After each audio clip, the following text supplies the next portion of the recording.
반갑습니다. 첫 번째 강의는 토마스 선교사의 활동과 순교에 대해서 함께 좀 나누었으면 좋겠습니다.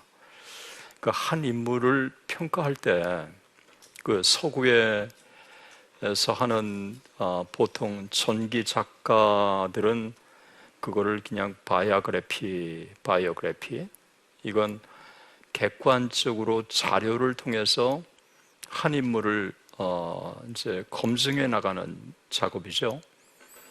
그런데 흔히 그 한 인물을 미화시키거나 그리고 좀 영웅적으로 만들고 싶은 마음들이 그 전기 작가들에게는 있어요.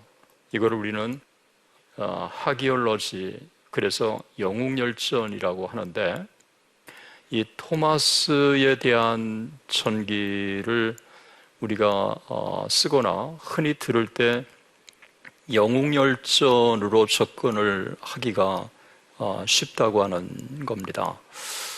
그런 면에서 저는 그 객관적인 자료를 통해서 한번 토마스를 우리가 재구성하고 조명해 보는 게 필요하다 하는 생각을 가져봅니다. 그 한 인물을 우리가 평가할 때 그 인물이 살았던 시대적 배경을 여러분 이해하셔야 합니다. 그러니까 이 토마스가 1839년에 태어나서 1866년에 살았으니까 그 1840년부터 보통 1870년 그 시대의 웨일즈라고 하는 이 시대적 배경을 여러분들이 좀 이해하시면 도움이 될 것 같습니다. 저는 그 웨일즈에 가서 웨일즈 사람들이 우리하고 너무 유사하다는 것을 발견했어요. 지형이나 이런 사람의 성격이나 통성기도 좋아하고요. 그리고 또 감성적이고요. 그리고 좀 화가 나면 이 화로 또 표현하기도 하고요. 너무너무 유사한 것을 제가 발견했어요. 그러니까 웨일즈에 놀라운 부흥운동이 계속해서 일어나는데 한국도 부흥운동이 계속해서 일어나는 둘의 유사점들을 발견을 제가 했어요. 그래서 그 웨일즈 사람들이 갖고 있는 이 오랫동안의 소위 성향들이 한국 사람들이 상당히 종교적이라고 하는데 이 웨일즈 사람들도 상당히 종교적이에요. 또 성령의 은혜를 강력하게 사모하고, 또 유사한 게 뭐냐 하면 웨일즈 사람한테 당신 영국 사람이냐 이렇게 물어보면 화를 버럭 내요. 그러니까 그 잉글랜드라고 하는 그 나라에 오랫동안 자기들이 지배를 당하는, 또 침략의 어떻게 보면 희생자라는 생각을 이들이 갖고 있어요. 마치 한국 사람하고 일본 우리가 서로 긴장 관계가 있는 것처럼 그런 관계가 있어요. 그러니까 이 사람들은 정치적으로는 상당히 피해 의식을 가진 사람들이라고 이제 보는 거죠. 그러니까 어쩌면 우리 한국 사람들하고 상당히 비슷하고요. 그리고 이스라엘 사람들하고도 또 상당히 비슷한 점이 있어요.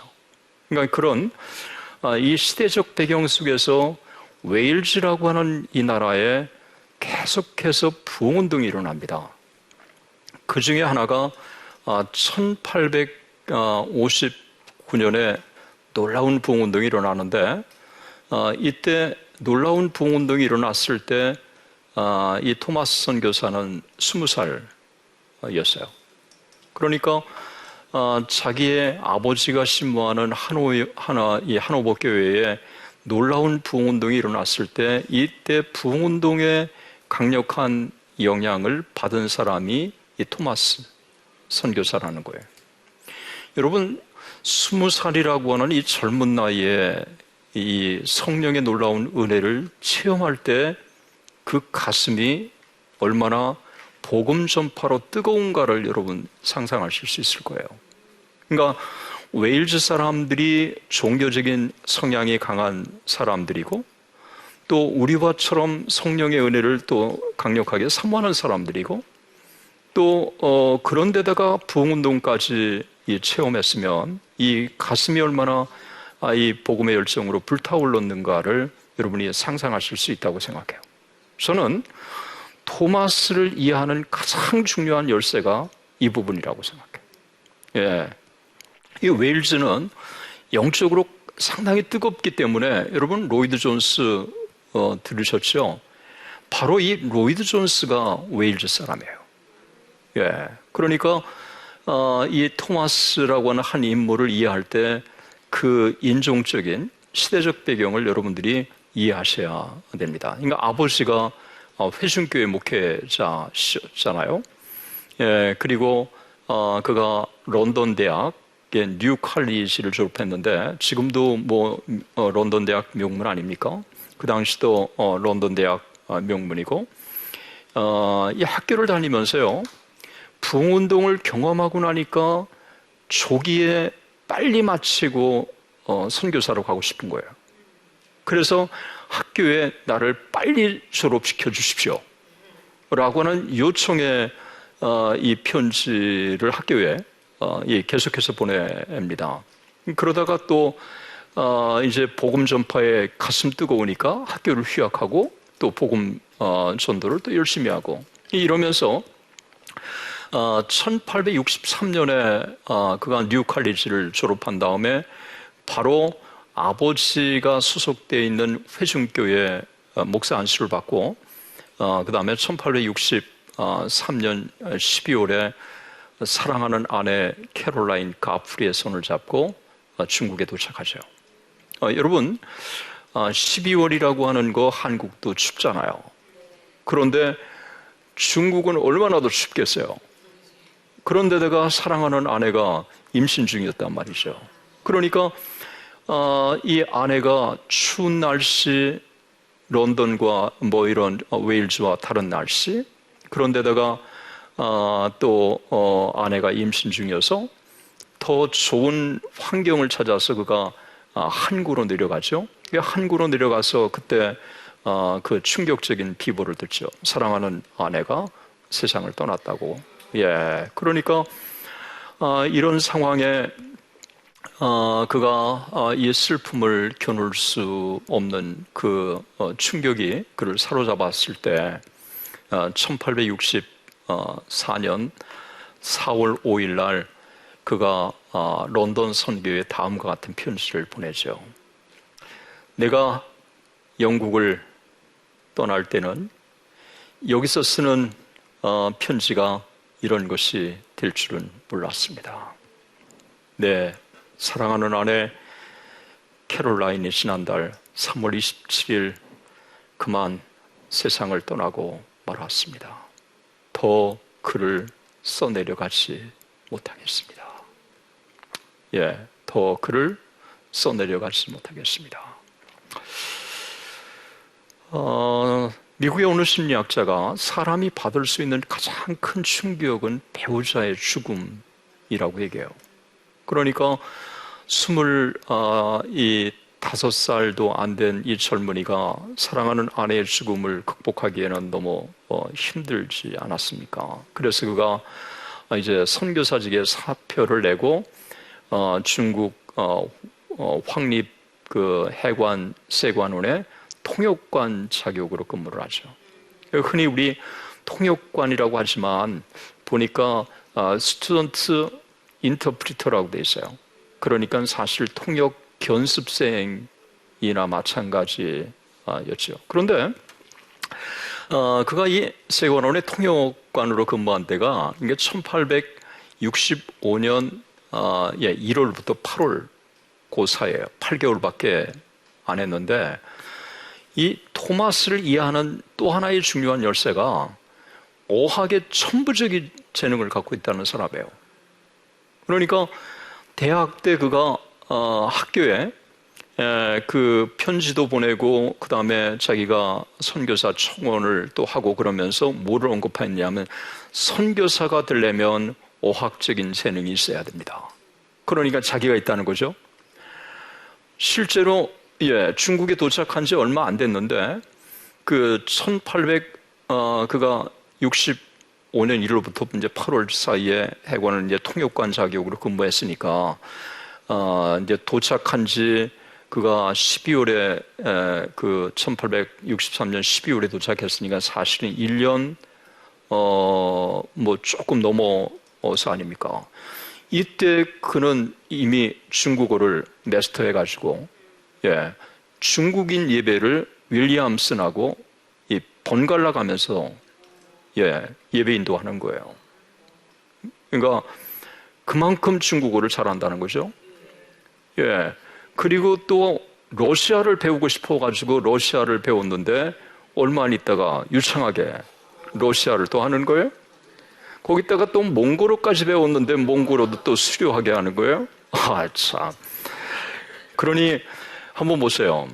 영어 모국어죠. 중국어 그가 결국은 거의 마스터했죠. 또 러시아어 유창하게 하죠. 또 몽골어 또 수료하게 하죠. 그러니까 어학적인 재능이 참 뛰어난 거예요. 그리고 중국인 예배만 드렸을 때 예배 끝나고 가만히 있겠어요. 예배 끝나고 나서 윌리엄슨하고 얼마나 많은 얘기를 했겠어요. 그리고 윌리엄슨이라고 하는 사람이 당신 다시 선교사로 가야 되지 않느냐고 얼마나 많은 조언을 했겠어요. 결국은 그가 1865년 8월 31일 날 이제 사표를 그때 내고 1865년 9월 13일 날 황해도 창린도에 오죠.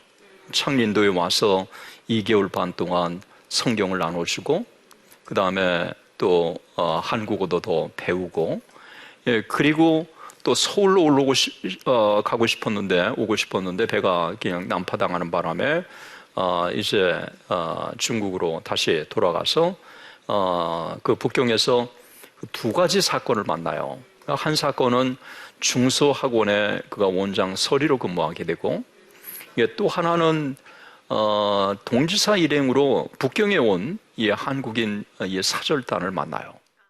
그런데 이 사절단 중에 한 사람이 메모를 하나 가지고 토마스의 주머니에 넣는데 보니까 그 메모에 뭐라고 돼 있느냐 하면 어느 섬에 외국인이 와서 나눠줬던 그 마태복음 한 권을 나도 갖고 싶다 라고 하는 거예요. 이게 토마스에게는 굉장한 격려가 됐죠.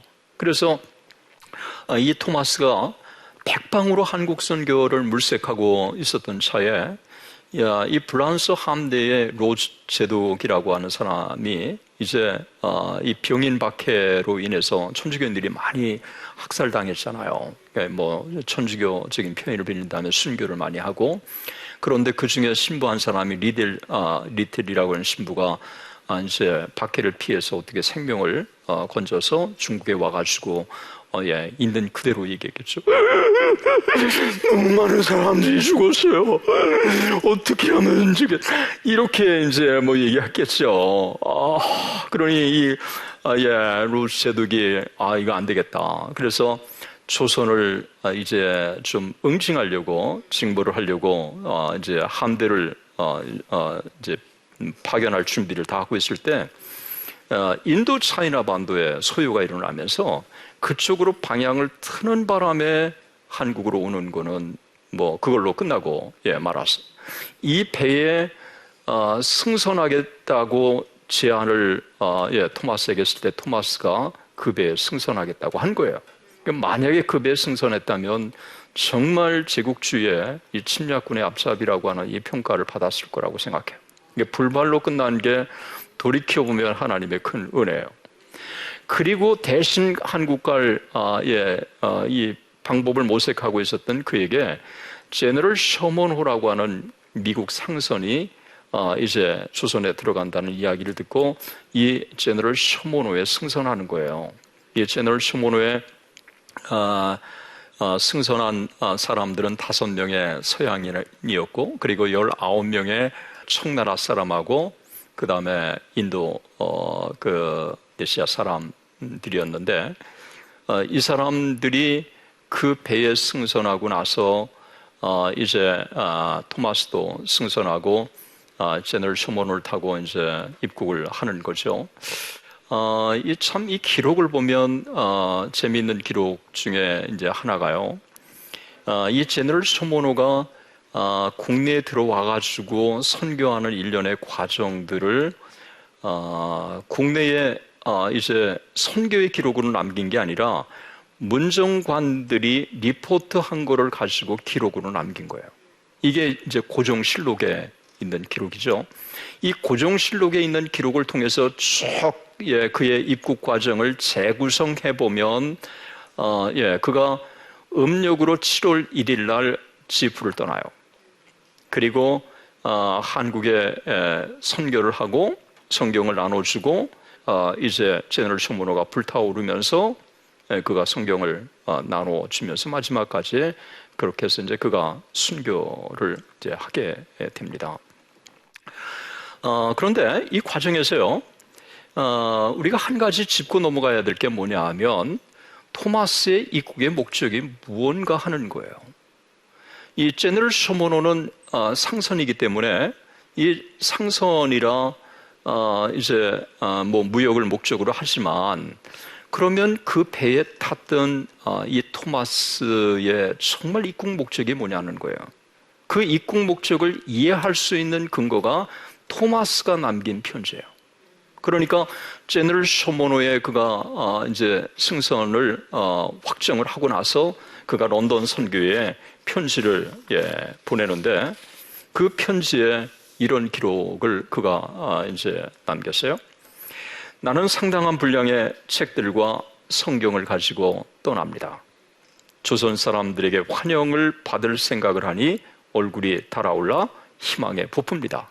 그러니까 여기서 우리는 두 가지를 확인할 수 있어요. 그건 뭐냐 하면 상당한 분량의 책과 성경을 가지고 떠난다. 결국은 상당한 분량의 책과 성경을 가지고 떠난다는 건 뭐예요? 그걸 나눠주겠다는 거 아니에요? 그러니까 입국의 목적이 그가 선교였다고 하는 게 분명하다는 거예요. 또 하나가 조선 사람들에게 환영을 받을 생각하니 얼굴이 달아올라 희망에 부푼다고 한 것을 보면 그가 선교를 낙관적으로 생각했다는 거죠. 그러니까 자기가 가서 복음을 전하고 그 다음에 실제로 결실이 있고 그리고 조선 사람들은 자기를 환영할 거라고 생각한 거예요. 그러니까 상당히 낙관적으로 생각을 한 거죠. 그러니까 왜 낙관적으로 생각했느냐라고 얘기했을 때 여러 가지 이유가 있을 거라고 봐요. 아마도 그가 1865년 9월 13일 날 황해도 창린도에 와가지고 2개월 반 동안 복음을 전하면서 그때 환대를 받은 것이 좋은 인상으로 남았을 수도 있고, 또 하나는 동지사 일행으로 왔던 사람이 메모 하나 남기면서 한 선교사가 전해줬던 마태복음 같은 것들을 우리에게도 전해달라고 하는 것들이 상당히 고무됐을 수도 있다고 생각을 해요. 여튼 그는 환영을 받을 것이라고 생각을 했다는 것입니다. 문제는 이런데도 불구하고 이런 좋은 선교의 동기가 있는데도 불구하고 그가 타고 온 배가 무장선이었다고 하는데 문제가 있어요. 그러니까 제너럴 쇼모노라고 하는 것은 상선이지만 그 상선이 보통 상선이 아니라 무장을 갖춘 상선이었다고 하는 겁니다. 그러니까 아마 이 부분에 대해서 런던 선교에 솔직하게 다 이 부분을 토로한 거죠. 그러니까 런던 선교에서 멀린스라고 하는 그 총무가 이런 편지를 급히 보낸 거예요. 무장한 선박을 타고 조선에 나간다니 이것은 위험을 자초하는 것이요, 더욱이 당신의 의무를 저버리는 것입니다. 곧 북경에서 돌아와서 당신에게 맡겨진 임무에 충실하십시오 라고 한 거죠. 여기서 이 토마스는 굉장히 선교를 낙관적으로 생각을 하고, 그리고 상선이지만 중무장을 한 그 상선에 그 타고 오는 것에 대해서 크게 개의치를 않았던 것 같아요. 그런데 런던 선교회는 그를 파송한 책임이 있는 선교 본부니까 이거는 위험하다고 판단된 거죠. 여기서 우리는 아주 중요한 두 가지의 이 의견의 차이를 볼 수 있어요. 하나는 선교회의 입장하고, 그 다음에 토마스의 입장이 선교관에 있어서 좀 차이가 있을 수 있다고 하는 거예요. 이 부분은 우리가, 그런데 이 토마스가 와서 이제 제너럴 셔먼호의 입국의 이 과정들을 자세하게 이제 다음에 한번 우리가 살펴보기로 하겠습니다만, 이 토마스가 와서 성경을 전해주고 했던 이런 기록들은 증언자들이 있기 때문에 재구성이 가능할 수 있었다고 하는 거예요. 그래서 그가 와가지고 복음을 전해주고 또 성경을 나눠주고 그러면서 이 제너럴 셔먼호를 타고 와서 선교 활동을 하게 되고, 결국은 제너럴 셔먼호하고 이 조선 군관 사이에 대치가 일어나죠. 이익현이라고 하는 중군을 불모로 잡아두는 것을 계기로 해서 서로 불화살이 오가기 시작하고, 포성이 울리기 시작하고, 또 배가 불타오르기 시작하고, 마지막에 그 배에 타고 있었던 이 토마스 선교사가 존웅봉과 함께 무치로, 한 손에는 100개를 들고 한 손에는 성경을 들고 무치로 와서 전해주고, 또 자기를 죽이려고 하는 사람에게 성경을 나눠주고, 또 포박을 하고, 그리고 끝내는 그가 순교를 당하는 그 결과를 그가 맞고 있죠.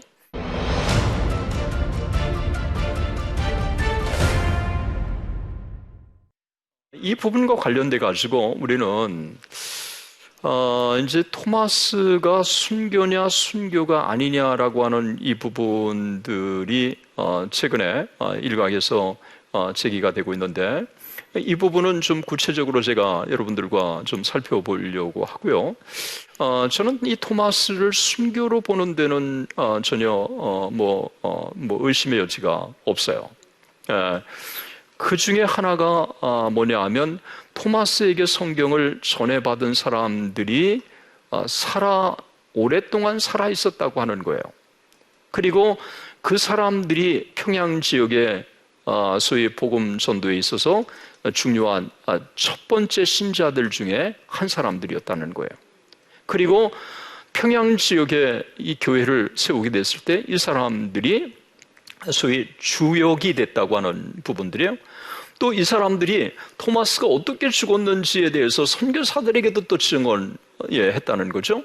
그러니까 1927년에 그 토마스에 대해서 오문환이 이 토마스 전을 쓰게 되는데, 먼저 평양 양난이라고 하는 책을 그가 먼저 쓰죠. 그리고 이제 토마스 전을 그가 이제 출판하게 되는데, 저는 그 오문환이 많은 사람들의 이 증언들의 기록을 같이 참고해서 기록을 했다고 하는 부분들을 참 높이 평가하고요. 그 증언자들 중에서 특히 저는 세 사람을 좀 꼽기를 원해요. 먼저 중군 이익현을 구출하는 데 앞장섰던 박충건이라고 하는 사람이, 이 사람이 예수를 믿고 중요한 지도자가 됐다고 하는 부분이에요. 그 사람은 사건의 모든 진상을 다 알고 있었을 거예요. 그리고 이 모든 것들에 대해서 다 자기가 증언을 하고 간증을 했다고 하는 부분이에요. 그리고 또 한 명은 토마스로부터 세 권의 성경을 받은 채치량이라고 하는 12살 먹은 이 사람이 자기가 갖고 있는 게 힘드니까 그 당시에 그 관리였던 박영식에게 건네주고, 이 박영식이 이걸 가지고 자기 집에 도배를 해서 이 도배를 한 집을 채치량이가 인수를 하고, 그리고 채치량이가 인수한 그 집에 그 평양 지역에 선교를 하러 왔던 마포삼열 선교사를 비롯한 일련의 개척 선교사들이 그 집에 머물렀다는 거예요. 이거는요 상당히 중요한 거라고 생각해요. 이 토마스의 죽음과 이 평양 지역의 선교와 아주 깊이 맞물려 있고, 이게 나중에 판동교회, 그러니까 장대현 교회 전신이 된 교회가 돼서 평양 지역에 놀라운 부흥운동이 일어나고, 그리고 선교가 진작됐다고 하는 이 부분을 저는 높이 평가합니다. 그리고 또 한 사람은 이제 홍신길이라고 하는 사람인데, 이분은 순교하기 전에 이제 성경을 나눠준 걸 가지고 뭐 오랫동안 보관하고 갖고 있고 그러던 이 사람이 나중에 예수를 믿게 되고 이런 증언을 하죠. 자기가 이렇게 살아있을 때 토마스에 대해서 증언할 수 있는 것은 하나님이 이를 위해서 내 생명을 지금까지 연장해 주신 것 같다. 이런 기록을 남겼어요. 그러니까 일련의 이런 기록들을 돌이켜 봤을 때 토마스가 복음을 전해 줬고, 또 복음을 전해 준 이 결실들이 실제로 있었고, 그리고 또 이들의 이 증언자들이 마지막에 이 토마스의 이 죽음을 목도하고 또 증언했다고 하는 부분에서 저는 토마스의 이 죽음을 순교라고 보는 데는 큰 문제가 없다고 생각해요. 이 토마스의 죽음이 세 가지 방향에서 한국교회에 중요한 틀을 제공했다고 생각해요. 먼저 이 평양 지역의 교회 설립에 하나의 중요한 모태, 초석이 되었고요. 그 다음에 한국 개방의 동기가 되지 않았습니까? 1866년에 제너럴 쇼모노가 사라진 다음에 이 제너럴 쇼모노의 배가 미국 상선이잖아요. 이 미국 상선을 추적하는 일련의 노력들이 미국 쪽에 있었던 거예요. 여러분, 지금이나 예나 미국 시민권제가 북한에 억류돼 있다. 그러면 지미 카터를 보내서라도 구해주는 게 이 미국이에요. 아프리카의 선교사가 전염병에 걸려서 위기에 있다. 그러면 비행기를 보내가지고 에머리 병원에서 불러가가지고 그를 회복시켜 주는 게 이게 미국이에요. 그러니까 이 미국은 자국민들을 보호해주는 데 있어서 다른 나라보다도 아주 강력한 이 부분에 있어서 일관된 모습을 보여주는 거예요. 그러니까 제너럴 쇼모가 없었다고 하는 이 소식을 듣고 우리나라와 외교 관계가 없으니까 청나라를 통해서 계속해서 이 제너럴 쇼모노에 대한 행방에 대해서 알려달라라고 압력을 가하게 되죠. 그러니까 결국은 이 문제를 가지고 국내에서는 개항을 해야 되느냐 말아야 되느냐라고는 일련의 문제들이 있을 수밖에 없고요. 결국은 1882년에 미국과 조약을 체결되고, 그리고 이 조약에 따라서 자연스럽게 선교사들이 입국하게 되고 또 한국의 복음이 전해지게 됐다고 하는 점에 있어서는 1866년의 제너럴 쇼모노의 사건과 토마스의 순교는 한국의 복음 전도와 아주 중요하게 맞물려 있다고 하는 거예요. 그렇게 해서 자연스럽게 선교사들이 1884년 9월 20일 알렌이 입국하게 된 거죠. 이제 여기서 우리는 세 가지 중요한 사실들을 정리해 볼 수 있을 것 같아요. 이제 터툴리안이라고 하는 인물이 순교는 교회의 씨앗이라고 했는데, 이거를 토마스는 우리에게 아주 선명하게 보여줬다는 거죠. 또 하나는 그의 순교가 한국의 문호를 여는 아주 중요한 계기가 됐다고 하는 거죠. 그리고 한국에 파송된 선교사들은 이 토마스의 순교에 대해서 일찍이 인지하고 있었어요. 그리고 관심을 가지고 글들을 다 쓰고요.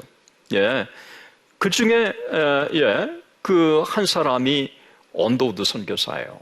이 언더우드 선교사가 릴리아스가 언더우드 자기 남편의 전기를 쓰면서 이런 얘기를 해요. 한국에 선교사로 파송되기 전, 그러니까 선교사로 내정된 게 1800그가 84년에 내정되지 않았습니까? 내정되고 나서 런던을 가서 런던 선교에 들렸대요. 왜냐하면 거기에 삼촌이 거기서 일을 하고 있으니까 당신 선교사로 간다죠? 이게 직원이 그렇게 물어죠. 선교사로 가기로 했습니다. 어느 나라죠? 모르실 거예요. 조선이라고 하는 나라예요. 그래요? 우리도 거기에 한 사람을 보냈는데 정말 참 우리가 그 선교사를 보내고 나서 그 이후에 우리가 소식을 듣지를 못했습니다. 라고 하는 이 이야기를 언더우드가 알았음에도 불구하고 한국의 선교사로 오게 된 거예요.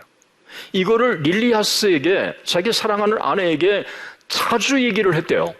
이거는 토마스의 선교사로 와서 그의 죽음이 헛되지 않도록 내가 한국의 선교의 결실을 이루도록 노력을 해야 되겠다라고 하는 각오가 서려 있는 것이라고 생각을 해요. 토마스의 이제 죽음을 언더우드뿐만 아니라 아펜젤로도 토마스의 죽음을 인지하고 있었어요. 그러니까 아펜젤로 선교사가 1885년 4월 5일 날 입국했잖아요.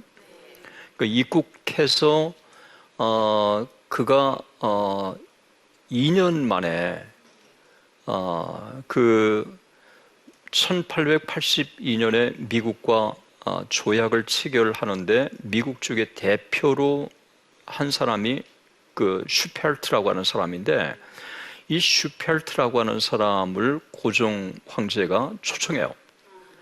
그래서 이 슈펠트한테 그 아펜젤로가 한국이 어떻게 개항을 하게 됐는지에 대해서 좀 자세히 알려달라고 그렇게 제안을 해요.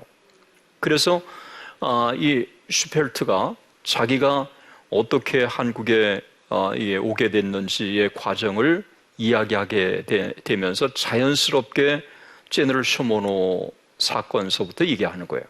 제너럴 쇼모노의 사건을 이거를 가지고 한국 쪽에 자료를 찾고 또 하기 위해서 왔다는 이 과정서부터 쭉 그리고 이제 1882년에 또 미국과 조약을 체결하는 일련의 이 과정들까지 쭉 기술을 쭉 했어요. 그런데 여러분, 이 기술의 과정을 보면 단순하게 한국이 어떻게 개항했느냐에 대한 관심을 가지고만 한 게 아니라 제너럴 쇼모노와 토마스에 대한 관심이 이 글 속에 이 배우의 이 아펜젤로가 갖고 있다고 하는 것을 저는 강하게 느낄 수 있었어요. 그러니까 여러분, 한국에 파송된 개척선교사 두 사람을 꼽는다고 그러면 누구를 꼽겠어요? 언더우드와 아펜젤로. 그러니까 언더우드와 아펜젤로가 토마스의 이 죽음과 제너럴 쇼모노의 이 사건에 대한 깊은 관심을 갖고 있었다는 것을 보여주고 있는 거죠.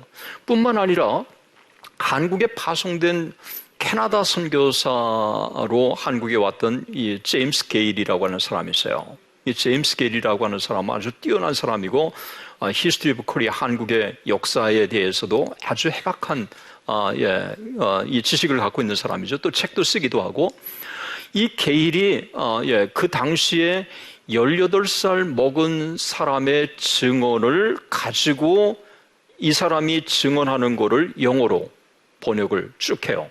그래서 제너럴 쇼모노의 운명이라고 하는 그 글을 남기는데, 이 글도 아주 제너럴 쇼모노의 행방을 이해하는데 너무너무 중요한 자료예요. 이름은 밝히지 않아요. 그러니까 18살 먹은 사람이라고 그렇게 밝히고 있어요. 아마도 이름을 밝히지 않는 거는 그 당시에 이미 또 여전히 기독교에 대해서 색안경을 끼고 있는 그 상황이기 때문에 그런 증언을 하게 되면, 또 밝히게 되면 불이익을 초래할 수도 있으니까 밝히지 않을 수도 있다고 여겨져요. 그런데 이 부분은 뭐를 우리에게 보여주고 있느냐 하면, 한국에 파송된 언더우드 선교사나 아펜젤로 선교사나 게일 선교사나 이 제너럴 쇼모노와 그 다음에 토마스의 이 마지막 죽음, 순교에 대해서 관심이 있었다는 것을 보여주고 있는 거죠. 한국에 파송된 선교사 중에서 또 개척 선교사 중에서 누가 있느냐 하면 토마스 선교사에 대해 관심을 갖고 있었던 분이 바로 마포 삼열 선교사였어요. 이 마포 삼열 선교사는 평양 스테이션, 평양 선교 지부가 개설할 때 바로 거기에 개척 선교사로 정착한 사람이죠. 이 마포 삼열 선교사님이 한국 선교에 대해서 아주 큰 기여를 한 사람인데, 한국 선교 25주년을 맞을 때가 1909년이에요. 1909년 25주년을 맞으면서 한국에 관한 선교 사역을 그가 25주년 기념식 때 이 페이퍼를 쓴 거를 읽는데 그 페이퍼 맨 서두에 바로 토마스의 죽음을 얘기해요. 그래서 토마스의 죽음을 통해서 한국의 선교가 시작됐다라고 하는 것을 그는 이야기하고 싶었던 거예요. 한국의 선교사로 와서 그가 성경을 전해주었고 그 성경을 전해준 사람 중에 한 사람이 자기한테 학습반에 있다는 얘기를 하고, 그리고 이 토마스의 죽음이 어떻게 평양 지역의 선교의 장을 여는 계기가 됐는가를 언급해주고 있다는 거예요. 이 부분은요, 저는 상당히 중요하다고 생각해요. 그러니까 한 글을 쓸 때 한국의 선교 역사를 쭉 쓰면서 시발점을 누구를 둔 거예요? 토마스를 둔 거예요. 그리고 토마스의 이 순교가 한국의 선교의 장을 여는 하나의 서두라고 하는 것들을 언급해 주고 있다는 거죠. 그러니까 한국에 파송된 개척 선교사로 장로교의 언더우드, 감리교의 아펜젤로, 그리고 평양 선교의 개척자인 마포 삼열, 그리고 또 감리교 선교사 중에서 존스라고 하는 사람이 있어요. 이 존스라고 하는 사람도 한국 선교에 대한 관심이 정말 많고요. 실제로 놀라운 결실을 그가 이뤘고요. 또 평양 대북운동에도 참 관심이 많아가지고 평양 대북운동의 기록도 남긴 사람이에요. 1909년까지 한국 사역을 하다가 이제 그가 미국으로 건너가가지고 보스턴 대학에서 한국의 역사에 대해서도 이제 뭐 선교에 대해서도 강의도 하고 이러면서 그가 책을 하나 넘기는데 그 책에는 구체적으로 토마스가 순교자라고 하는 언급을 하고 있다는 거예요. 그러니까 흔히 1927년 이전에는 순교라고 하는 말이 토마스에게 적용되지 않았다 라고 뭐 어떤 학자는 주장하는데, 이미 1915년에 존스가 이 토마스를 순교자라고 했다는 거예요. 그런데 15년에 토마스를 그때 가서야 순교자라고 한 게 아니라 1909년에 선교를 그가 그만두고 미국에 갔으니까 1909년에 벌써 이미 토마스는 순교자로 인식됐다는 거죠.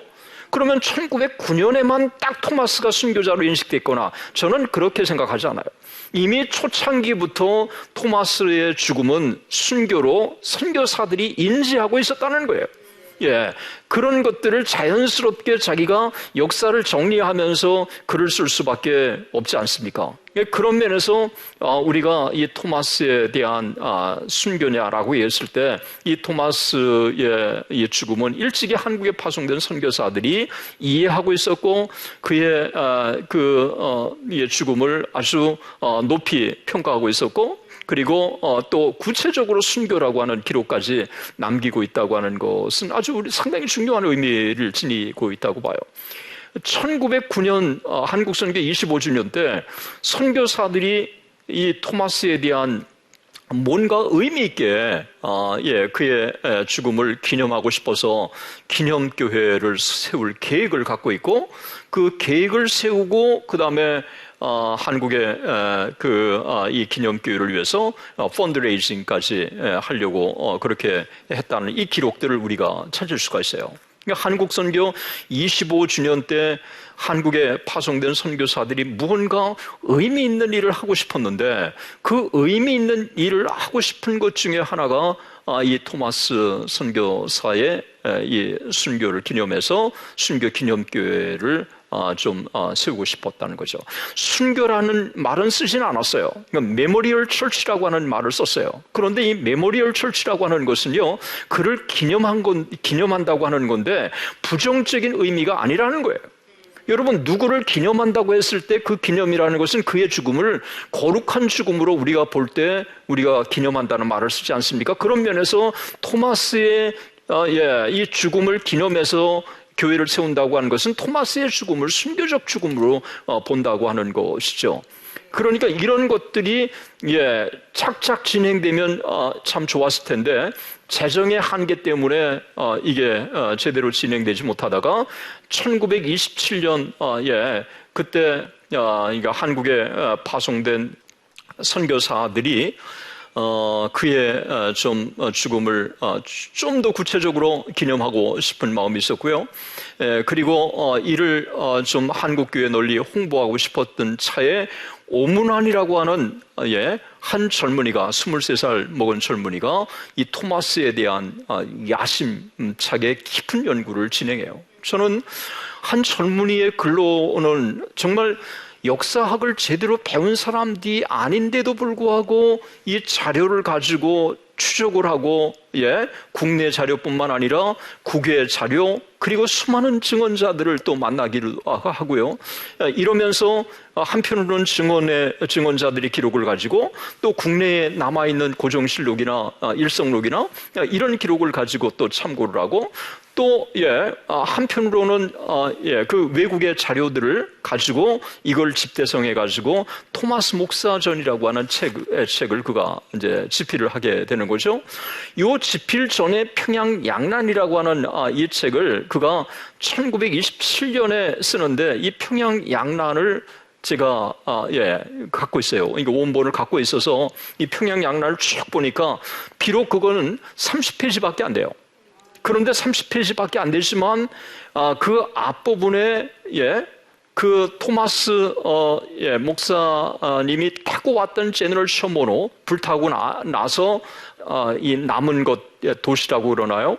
바다에 이렇게 던지는 거 이거를 대동문에 그렇게 붙여놓은 이 사진들하고 함께 그 다음 페이지에는 제너럴 셔먼호가 구체적으로 왔던 이 행적들을 담아내기 위해서 구체적으로 평양 지역의 쑥섬, 양각도 이런 지도를 남기고 있어요. 저는 아주 이 지도를 보면서 본인이 그린 것 같아요. 아주 상세하게 이렇게 이 표시를 하고 있는데 이 자료가 저는 토마스의 순교와 제너럴 셔먼호를 이해하는데 너무 중요한 자료라고 여겨져요. 그리고 하나하나 기록들을 쭉 보니까 아주 상당한 많은 연구를 한 거고 요거를 토대로 해서 토마스 목사전이라고 하는 이 책을 그가 더 확장해서 글을 썼다고 생각해요. 자료를 추적해 보니까 상당한 많은 자료를 가지고 자료를 남겼고요. 그 토마스 목사전이 기술되기 전에 해밀턴이라고 하는 선교사는 토마스 목사전보다 또 다른 약간 서양 사람의 시각을 가지고 그리고 객관적이고 실증적인 이런 관점을 가지고 기술을 쓰면서 그가 뭐라고 표현하고 있느냐 하면 한국의 개신교 첫 순교자라고 언급을 하고 있어요. 그러니까 한번 쭉 보세요. 이 존스라고 하는 사람이 토마스를 순교자라고 얘기했고 그리고 오문환 이전에 해밀턴이라고 하는 사람도 토마스를 순교자라고 했고 그리고 이것을 잘 정리해서 오문환이 토마스 목사전을 기술을 했고 또 일련에 이런 책들이 기초가 돼가지고 이제 계속해서 토마스 목사에 대한 기념 작업들이 진행돼서 1932년에 이제 조왕리에 토마스 기념교회가 이제 설립되게 된 거죠. 그런 면에서 토마스의 이 죽음이라고 하는 것, 그것은 순교적 죽음이고, 그리고 한국 선교에 너무도 놀라운 결실을 가져다 주었다고 저는 보고 있고요. 그런 면에서 토마스를 파송해 주신 하나님께 저는 개인적으로 너무 감사하고 있습니다. 첫 번째 강의를 마치겠습니다. 감사합니다.